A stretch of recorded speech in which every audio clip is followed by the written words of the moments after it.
Vamos al libro de los Hechos. Vamos al libro de los Hechos, capítulo 16. Hechos, capítulo 16, versículo 16 en adelante. Dice la palabra del Señor de esta manera: Y aconteció que mientras íbamos a la oración, nos salió al encuentro una muchacha que tenía espíritu de adivinación, la cual daba gran ganancia a sus amos adivinando. Esta, siguiendo a Pablo y no a nosotros, daba voces diciendo: Estos hombres son siervos del Dios Altísimo, quienes os anuncian el camino de salvación. Y esto lo hacía por muchos días. Mas desagradando a Pablo, éste se volvió y dijo al espíritu: Te mando en el nombre de Jesucristo que salgas de ella. Y salió en aquella misma hora. Pero viendo sus amos que se había salido la esperanza de su ganancia, prendieron a Pablo y a Silas y los trajeron al foro ante las autoridades. Y presentándolos a los magistrados dijeron: Estos hombres, siendo judíos, alborotan nuestra ciudad y enseñan costumbres que no nos es lícito recibir ni hacer, pues somos romanos. Y se agolpó el pueblo contra ellos, y los magistrados, rasgándoles las ropas, ordenaron azotarles con varas. Después de haberles azotado mucho, los echaron en la cárcel, mandando al carcelero que los guardase con seguridad, el cual, recibido este mandato, los metió en el calabozo de más adentro y les aseguró los pies en el cepo. Amén. Esto se llama de las tinieblas a la luz. Dígalo conmigo: de las tinieblas a la luz. Continuamos en esta enseñanza que el Señor nos ha venido llevando, nos ha venido dirigiendo, en la cual estamos viendo cómo Dios hace su obra desde las tinieblas a la luz. Dígalo conmigo: de las tinieblas a la luz. De las tinieblas a la luz. En esta ocasión nos encontramos con el apóstol Pablo en la ciudad de Filipos. Y antes de entrar al texto como tal, quiero que entendamos un poquito del contexto. Había una región llamada Macedonia, una región muy grande, muy importante, comercialmente muy importante en esta época. Y la región de Macedonia era una región donde el apóstol Pablo en su primer viaje misionero había querido ir. Pero dice la palabra de Dios que el Espíritu Santo lo detuvo y le dijo: para allá no va. Y Pablo le hizo caso, no fue. En esta ocasión, en el versículo 6, si usted hace una lectura un poco antes, dice que Pablo tuvo una visión, y en la visión ve a un hombre que se viste como la gente de Macedonia. Él lo vio y lo distinguió, dijo: este hombre es macedonio. Y el macedonio le decía en la visión, le decía a él: pasa a Macedonia y ayúdanos. ¿Qué le decía el hombre a Pablo? Pasa a Macedonia y ayúdanos. Pablo entiende con esta visión que esa es la dirección de Dios para que él ahora sí pase a Macedonia. Y entonces Pablo llega a la primera ciudad de Macedonia, que se llama Filipos. Esta escena que acabamos de leer se da justamente en la ciudad de Filipos. Pablo, al llegar a Filipos, empieza a predicar como lo hacía en las sinagogas, y entre esos se encuentra a una mujer que era comerciante, temerosa de Dios, y le dice: Pablo, Silas, no se preocupen, ustedes se quedan en mi casa. Ya tienen donde hospedarse, ustedes se quedan ahí, yo les doy comida, les doy hospedaje, ustedes no se preocupen, en mi casa ustedes van a tener todo. Pero de repente Pablo empieza a salir a predicar por varios días y se les pega una persona interesante, una muchacha que tenía espíritu de adivinación.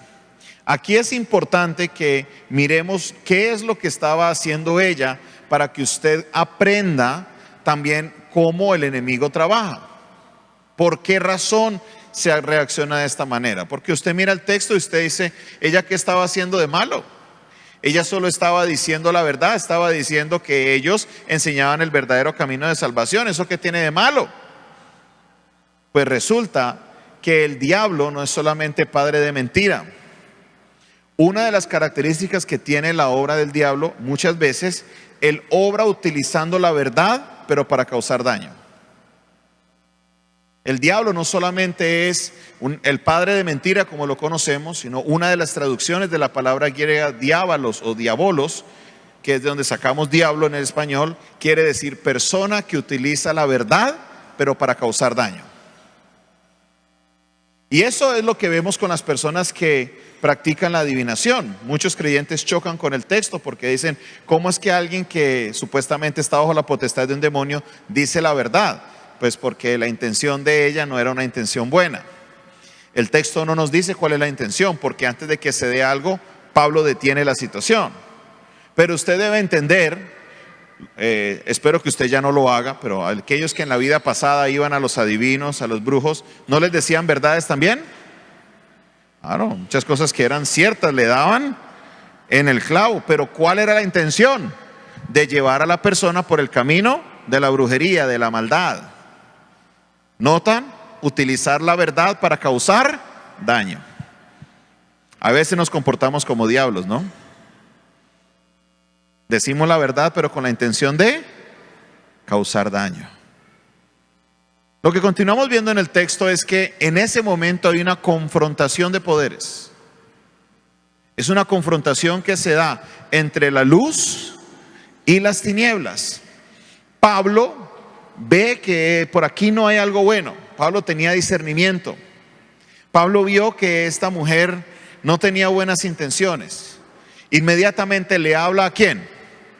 Agarra a la muchacha y la tira al piso a liberarla. ¿Qué hizo? ¿A quién le habló? Al espíritu. Le habló al espíritu y le dijo, espíritu, te vas en el nombre de Jesús. ¿Y qué sucedió?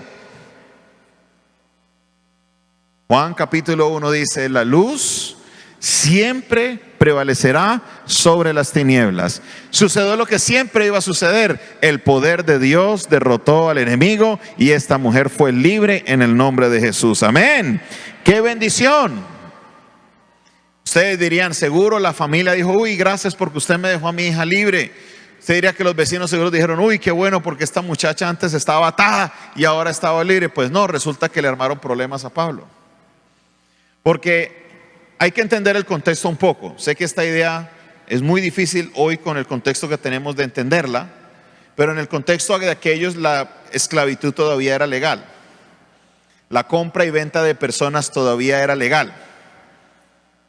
Esta muchacha tenía el tema de la adivinación y sus dueños la utilizaban a ella para ganar ellos dinero.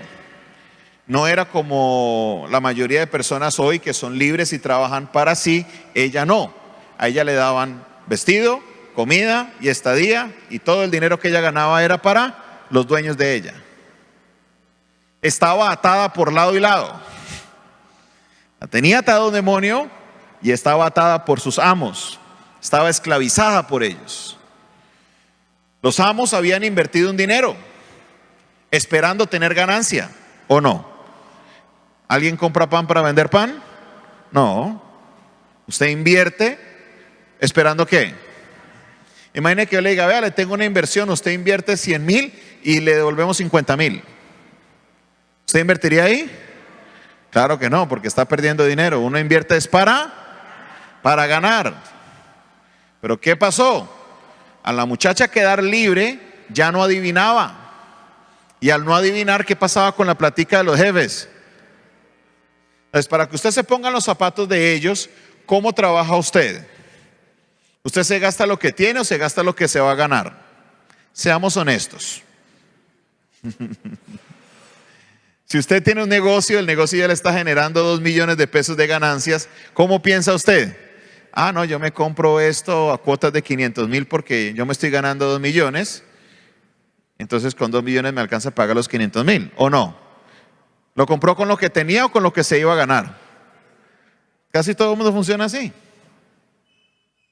Estas personas invirtieron un dinero y ya seguro tenían pago arriendos o ya tenían compromisos basado en lo que normalmente se ganaban y de repente todo eso desapareció. Como cuando usted está contando con una plata para el viernes y el viernes llega y no llega la plata. ¿Cómo se siente usted? No se siente bien porque alguien le prometió y le dijo que le iban a cumplir y no le cumplieron. Así nos encontramos con los dueños de esta muchacha, con los amos de ella. Ellos esperaban la ganancia y al ser libre ya no le podía generar ninguna ganancia a ellos. Ellos se enojaron, le echaron mano a Pablo, le echaron mano a Silas y se los llevaron frente al concilio, frente al magistrado. Y estando allá suceden 2 o 3 cosas que usted debe prestarle atención. 1, nos encontramos que ellos ¿qué? Les rasgaron sus vestiduras. ¿Cómo quedaron? No se sabe si quedaron sin nada o quedaron con la ropa parcial. El texto no lo dice, pero sus vestiduras fueron dañadas. Número 2, dice que los agarraron a punta de vara, a punta de palo. Les dieron duro. ¿Qué tan duro les dieron? 3 pau y ya. Si usted lee más adelante, la lectura dice que el carcelero fue a ellos y les lavó las heridas que ellos tenían. Les dieron tan duro que les quedaron heridas. Imagínense lo duro que los golpearon. Aparte de rasgarle las vestiduras, golpearlos, fueron humillados públicamente. Y después de la humillación pública, los llevan ¿a dónde? A la cárcel. Y se los entregan al carcelero y se los encomiendan al carcelero de manera especial.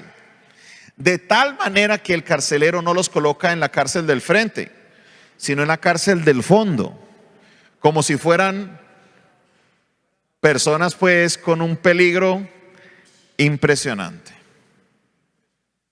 Y aquí nos encontramos a Pablo. Muchas veces, mis hermanos, cuando nos enfrentamos contra el reino de las tinieblas, esas victorias tienen consecuencias. Y esas consecuencias a veces no son buenas para nosotros. Los perdí, ayúdame, Señor. Cuando usted va y ayuda a alguien, muchas veces terminan hablando de uno. Lo terminan señalando. Ya hoy este tema de las palizas y las golpizas poco se ve. En algunos lugares del mundo sí se ve. Pero por lo general causa problemas. Usted cree que está ayudando, pero terminan causándole una situación adversa. ¿Qué hago, pastor? ¿Voy a dejar de predicar entonces? No. Es simplemente saber que estas son las consecuencias de predicar el evangelio. Punto. Si usted empieza a ir al gimnasio, ¿cuántos han ido al gimnasio alguna vez? ¿Qué pasa después del primer? ¿Solo 2? ¿Nunca nadie más ha ido al gimnasio?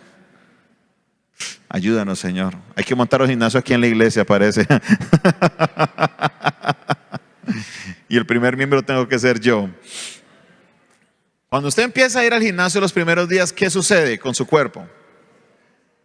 ¿Duele? Entonces, como duele, usted deja de ir. Algunos lo hacen, pero ¿debería hacerlo? No. Son cosas, son los gajes del oficio.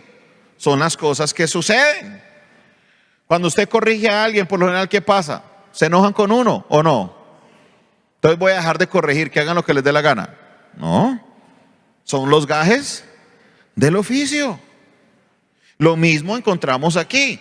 Pablo, cada vez que él predicaba, habían situaciones adversas. ¿Pablo dejó de predicar? No, él seguía predicando, seguía haciendo la obra. Nosotros debemos aprender eso. Cada victoria tiene una consecuencia. Y por esas consecuencias no puedo dejar de predicar. Debo seguir predicando el evangelio en el nombre del Señor. ¿Cuántos dicen amén? ¿Cuántos le pueden dar ese aplauso al Señor en esta hora? Gloria a Dios.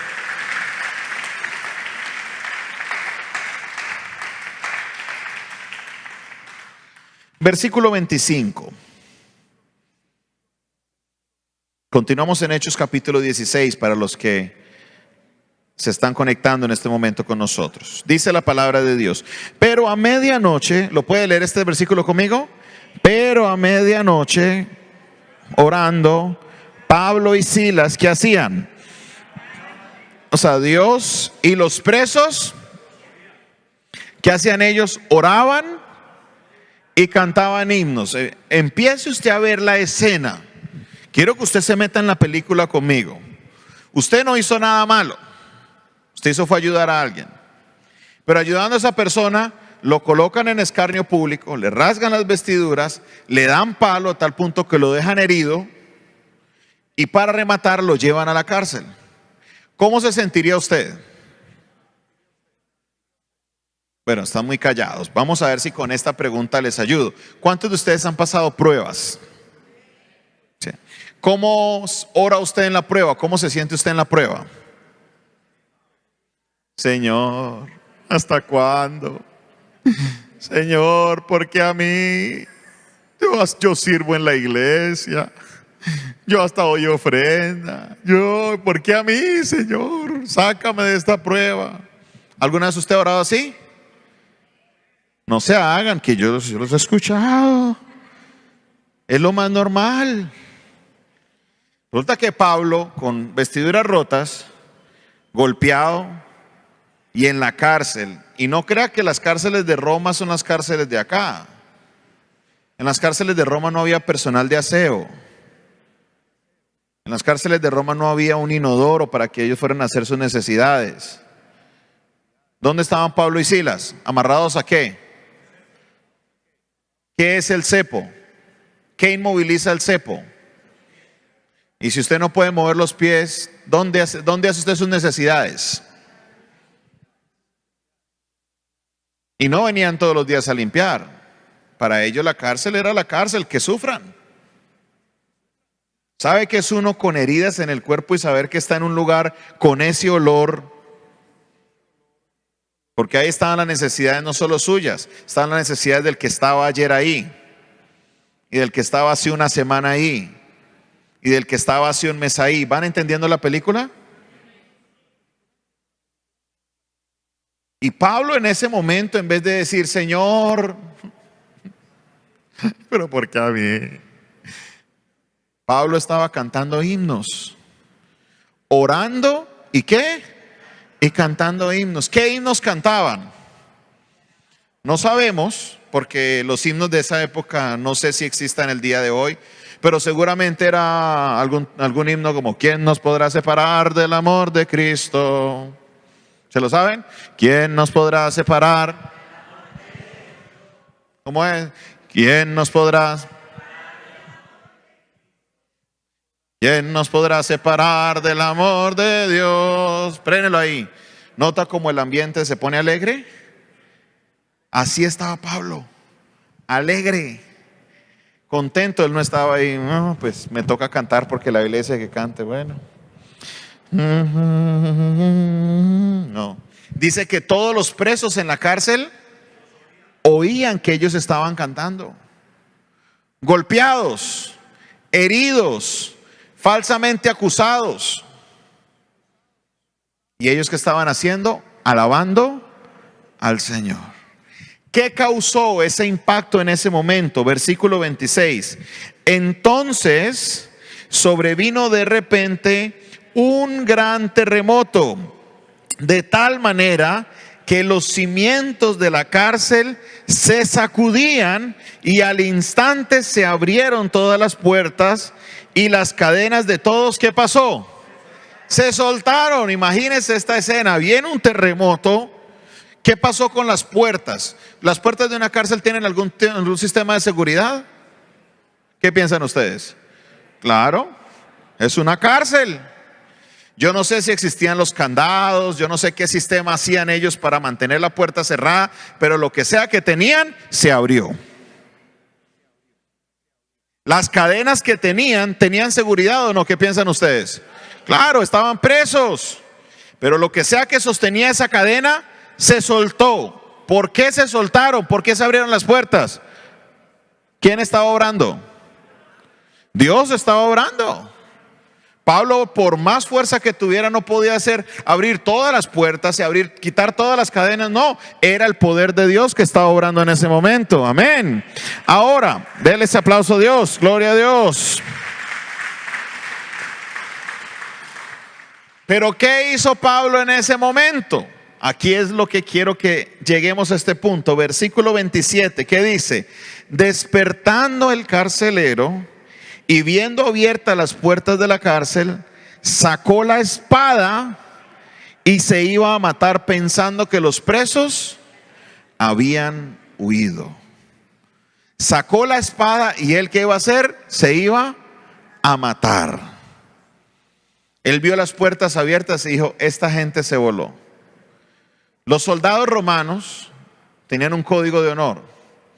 Era que cuando ellos fallaban en una misión que se les había encomendado, el carcelero era un soldado, tenía ese código de honor que si fallaba en su misión, ellos, antes de que los enjuiciaran, antes que los acusaran, antes que los pusieran en vergüenza pública, mejor ellos se quitaban la vida, se suicidaban.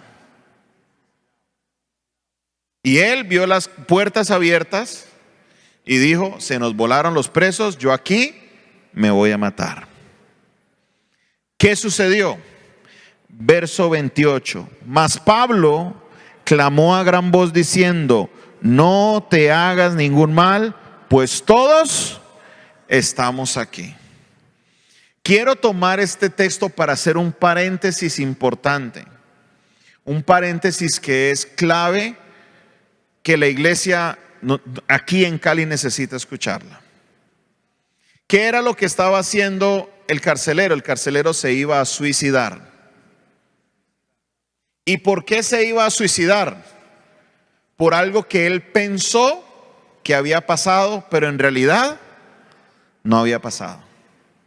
Él vio las puertas abiertas y vio las cadenas en el piso. Dijo, esta gente se voló, me quito la vida. No hay otra salida. Las estadísticas en Colombia indican de que en el primer semestre de este año 2023, el intento de homicidio en Colombia se ha reportado en un aumento del 23% comparado al 2022. Nuestro país y a nivel mundial se está sufriendo una crisis de salud mental impresionante. En Australia, la causa número 1 de los muertos entre personas de 15 y 40 años es el suicidio. No es el cáncer, no es accidentes, no es asesinato, sino suicidio. Y la iglesia puede que diga, no, pero eso es la gente del mundo. Eso es allá afuera. 29 de agosto del año 2022, hace 3 meses, Montelíbano, Córdoba, un pastor evangélico se quitó la vida. Los hermanos de la iglesia entraron a su casa, una casa humilde, y encontraron el cuerpo. Se había ahorcado el pastor. Yo les cuento esto, iglesia, porque quiero decirles que la crisis de salud mental no es ajena a la iglesia. Hay cristianos que están luchando fuertemente con la depresión. Hay cristianos que están luchando fuertemente con la ansiedad. Y hay cristianos que luchan con pensamientos de suicidio. Lo número 1 que sucede cuando una persona está luchando con suicidio es que piensa que al quitarse la vida va a resolver todos sus problemas. Es que si me mato se acaban todos los problemas. Quiero decirte que como le iba a pasar al carcelero, esto es algo imaginario. Cuando una persona se quita la vida, en vez de quitar los problemas, causa más problemas. Es más los problemas que se dejan que los problemas que se resuelven. Desde la perspectiva bíblica, el único que da y quita la vida se llama Dios. Nadie más. No está en mi potestad decidir si yo me quito o no la vida. Debemos entender esto, iglesia. Aprovecho entonces la plataforma que el Señor me ha entregado para decirles a ustedes que si ustedes están pasando por estas luchas, que si ustedes en algún momento les ha cruzado esa idea de decir quitarme la vida es la solución, busquen ayuda, acérquense. Tenemos pastores muy capacitados en la iglesia que le podemos ayudar a usted en medio de la crisis. ¿No es el lema que tenemos? Un consejo oportuno en un momento de crisis. Tenemos psicólogos dentro de la iglesia que pueden ayudarte. Sé que hay pastores que predican en contra de la psicología. Sé que hay pastores que hablan mal de la psiquiatría. Sé que hay personas que piensan que la psiquiatría es solo para locos. Si usted piensa que el psiquiatra es solo para locos, el loco es usted. La psiquiatría es una ciencia como lo es la neurología, como es la cardiología, como lo es cualquier otro tipo de medicina. ¿Quién le dio la ciencia al ser humano? Usted puede acudir a un psicólogo. No es pecado. Eso sí, trate de buscar uno que tenga la mentalidad cristiana, porque de todo hay en la viña del Señor. Pero busque ayuda, háblelo. Aquí en la iglesia le podemos ayudar. Si es necesario remitirlo con psicología y hacer un trabajo interdisciplinario, lo hacemos. Pero no tome esa decisión, háblelo. Hay alguien que te quiere escuchar. Dios te quiere ayudar en medio de tu depresión. Dios te quiere ayudar en medio de tu ansiedad. Y como le pasó al carcelero, te vas a dar cuenta que tus problemas sí tienen solución. Jesucristo es la solución a nuestros problemas. No hay problema difícil para Dios. No hay situación difícil para Dios.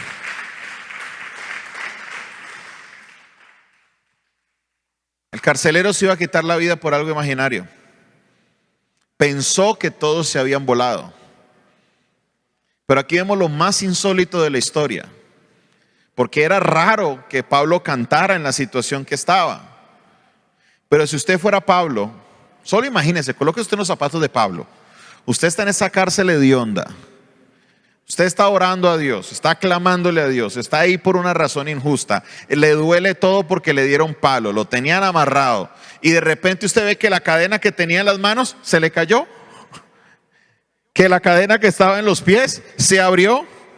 Y que la puerta de la cárcel se abrió. ¿Qué hace usted? Señor, tú respondiste, gloria a Dios, yo me voy. Es mejor que digan aquí corrió y no aquí murió. Pero ¿qué hizo Pablo? Pablo se quedó ahí. ¿Por qué Pablo se quedó ahí? El texto no nos lo dice, pero hay una indicación clara, y era que Pablo era un hombre lleno del Espíritu Santo de Dios. Y aunque Pablo no sabía todas las cosas, Dios sí las sabe. Y el Espíritu Santo le dijo a Pablo, seguramente quédate ahí. Y Pablo, obediente, se quedó. Al quedarse, puede ver al carcelero que se va a quitar la vida. Y le dice, venga carcelero. Otro hubiera dicho, no, yo me quedo callado, que se mate. Y así me vuelo más fácil. Pero no. Pablo le dice, pare ahí, no lo haga, aquí estamos. Y sucede algo insólito en ese momento, algo todavía más sorprendente.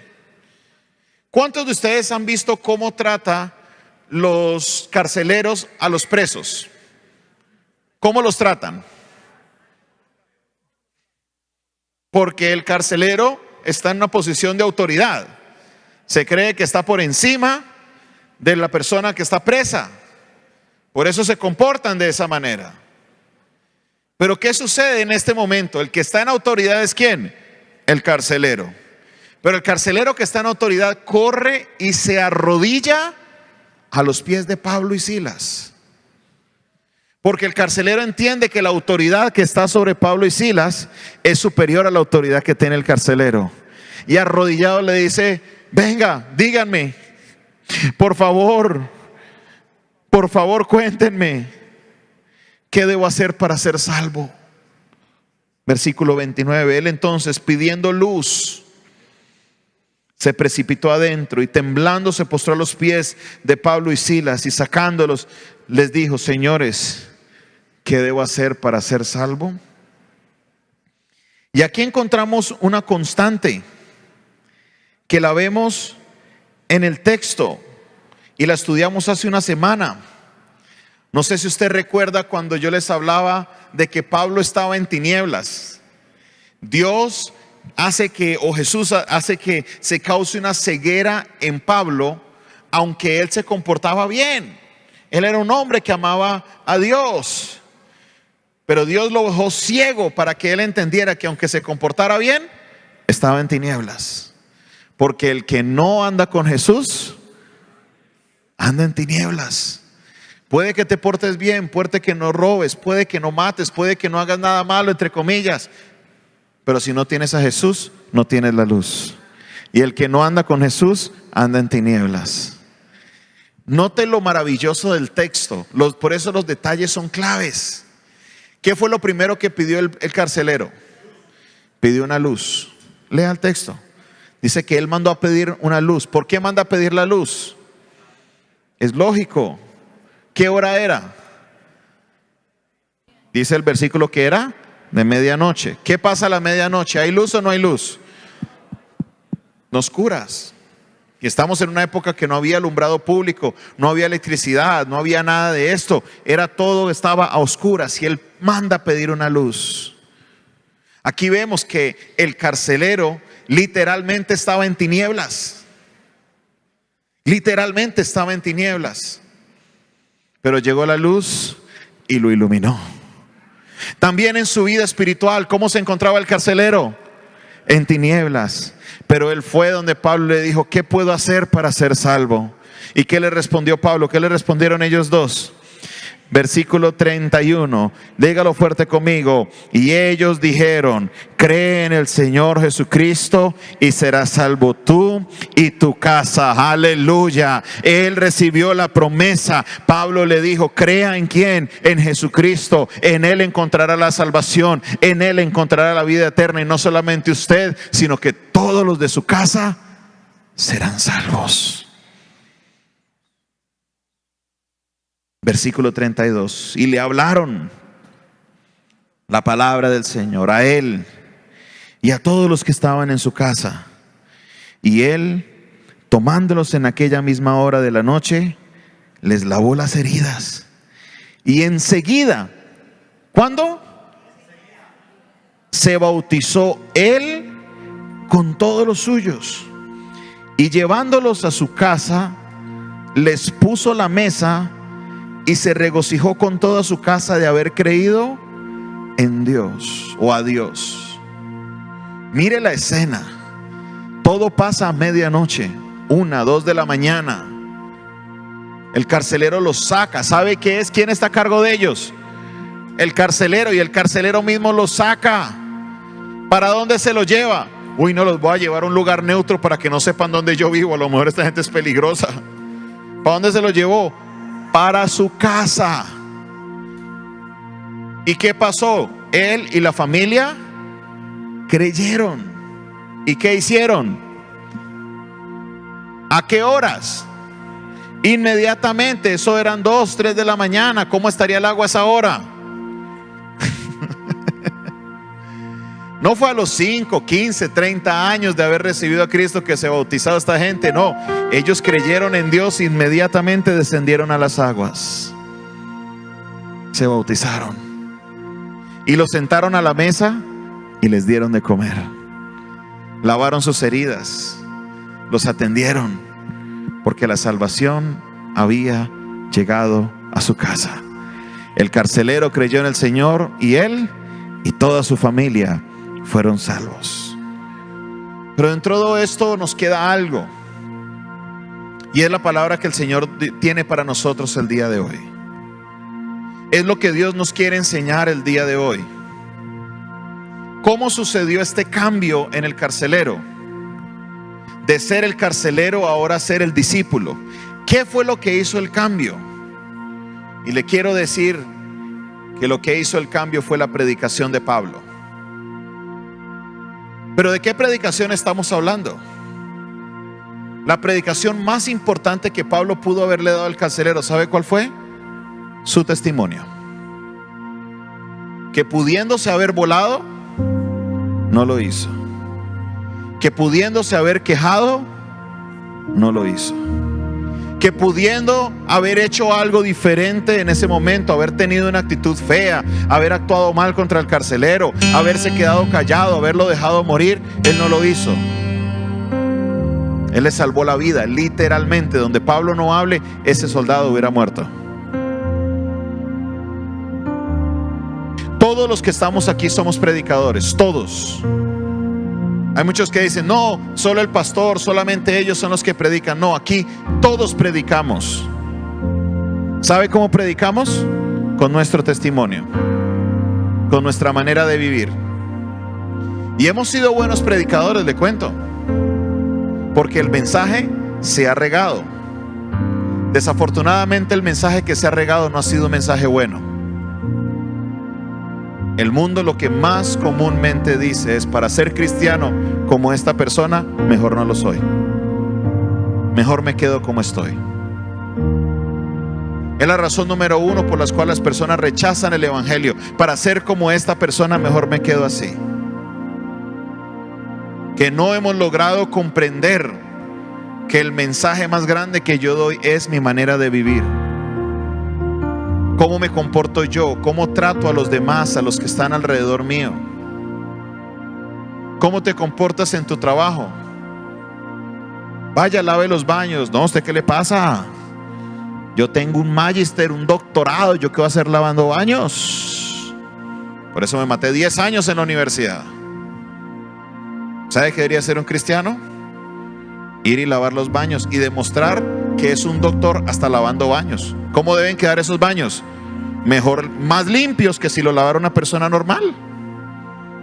Porque al que más sabe, más se le exige. ¿Cómo me van a poner a mí a digitar cuando yo me quemé las pestañas para hacer otras cosas más importantes? Pues digite y que quede con buena ortografía, porque es muy feo un magíster con una mala ortografía. ¿Sí o no? Obvio. Y más que somos cristianos, si la palabra del Señor nos exhorta algo y nos dice: y todo lo que ustedes hagan, háganlo como para quién. O sea, si a usted le dicen vaya, lave un baño, usted va a lavar ese baño como si Jesús se fuera a sentar en ese baño. ¿Cómo debería quedar ese baño si Jesús se va a sentar ahí? Impecable. Al que más sabe, Dios demanda más de ellos. La verdad es que nuestro testimonio no ha sido el mejor. La manera como tratamos a las personas que a veces decimos son los que están por debajo de mí. Usted no tiene gente por debajo suyo. Tiene gente a su cargo. Pero aquí no hay nadie por encima, nadie por debajo. El único que está por encima se llama Jesucristo. Nadie más. Necesitamos examinarnos nosotros. Porque lo que hizo cambiar al carcelero de parecer no fue el creer en el Señor Jesucristo. El creer en el Señor Jesucristo vino después. Lo que le predicó al carcelero fue la manera de vivir de Pablo. Algo en su mente lo dejó tostado a ese hombre. Dijo: pero esta gente se pudo volar y no se voló. ¿Qué les pasó? Hay algo muy poderoso en ellos. Porque lo dice la palabra: más poderoso es el que está en ellos que el que está en el mundo. Más poderoso es el que está en mí, dice la palabra, que el que está en el mundo. El carcelero dijo: tiene que haber algo en ellos. Que esta gente no dejó de cantar toda la noche. Esta gente no dejó de orar toda la noche. En vez de estarse quejando, en vez de estar gritando, en vez de estar perdiendo el tiempo y pudiéndose haber volado, no se volaron. Aquí hay algo. Yo quiero de eso. Cuando usted esté pasando por una circunstancia difícil, la gente está mirando cómo usted se comporta. Y estás predicando un sermón sin abrir tu boca, que la gente está viendo. Y si tú enfrentas tu prueba como la debe enfrentar un cristiano, con la cabeza en alto y en victoria, porque ¿cómo vivimos nosotros? De victoria en victoria, de poder en poder. Esa es la vida de un cristiano, una vida de victoria en la prueba, pero en victoria. Gozoso, ¿por qué? Porque el gozo del Señor es mi fortaleza. Va a llegar un momento en que alguien va a quedar rayado con eso y va a decir: ve, ¿a vos qué te pasa? Yo sé que estás mal, estás con tu familia o tienes a alguien mal, algo está sucediendo y vos estás bien. Contame qué es eso. Y es ahí donde usted podrá decirle: vea, crea en el Señor Jesucristo. Y tu mensaje será potente, porque ellos han visto con sus ojos de que eres una persona diferente. ¿Queremos ver a Cali salir de las tinieblas a la luz? ¿Cuántos quieren ver a Cali de las tinieblas a la luz? Nosotros tenemos que salir de las tinieblas primero. Qué fácil es decir en el culto amén, salimos de las tinieblas. Pero cuando estamos afuera, ¿cómo nos comportamos? Cuando no te atienden en el médico, cuando te dan una orden que no te gusta, ¿cómo tratas a tus compañeros de trabajo? ¿O cómo reaccionas cuando un superior te da una orden? ¿Ha notado uno de los fenómenos más grandes que sucede en la iglesia? Y dicen que es que la iglesia se está envejeciendo. ¿Ha notado que la mayoría de los hijos de los cristianos no quieren volver a la iglesia? ¿Se ha preguntado por qué? Qué fácil es echarle la culpa al internet, qué fácil es echarle la culpa a este mundo, pero cada generación ha tenido su reto. Yo le puedo decir que yo escucho a muchos jóvenes decir, es que para yo ser cristiano como mi papá o como mi mamá, mejor me quedo como estoy. Yo no quiero esa vida para mí. Tenemos que examinarnos. Tenemos que pedirle al Señor que nos examine, que transforme nuestro ser, que realmente podamos reconocer que hemos obrado mal, no hemos hecho las cosas como debimos hacerlas, y que si quiero ver a mi familia de las tinieblas a la luz, yo tengo que vivir como un hijo de luz, no como un hijo de tinieblas. Pablo le dice: ustedes que salieron de las tinieblas a la luz, Efesios capítulo 5, compórtense como hijos de luz. Compórtense como ellos. Jesús le decía a los discípulos, el Evangelio de Lucas: si ustedes le hacen el bien solamente a los que le hacen bien a ustedes, ¿qué hay de bueno en esto? Hasta los impíos se comportan así. Si usted quiere hacer la diferencia, hágale bien a los que le hacen mal. Hable bien de los que hablan mal de ti. Ame a los que te odian. Se acabaron los amenes. Yo no los estoy obligando a que digan amén. Es un mensaje de reflexión.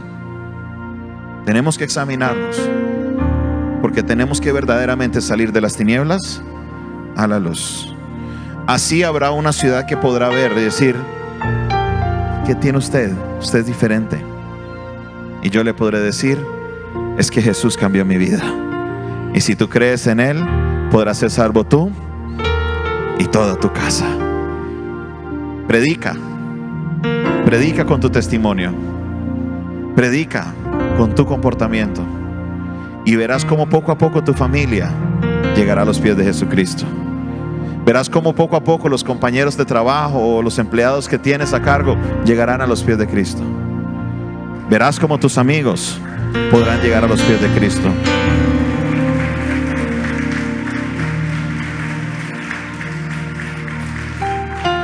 Padre Celestial, aquí estamos, Señor, delante de tu presencia. Te pedimos perdón, porque nuestro actuar no ha sido el correcto.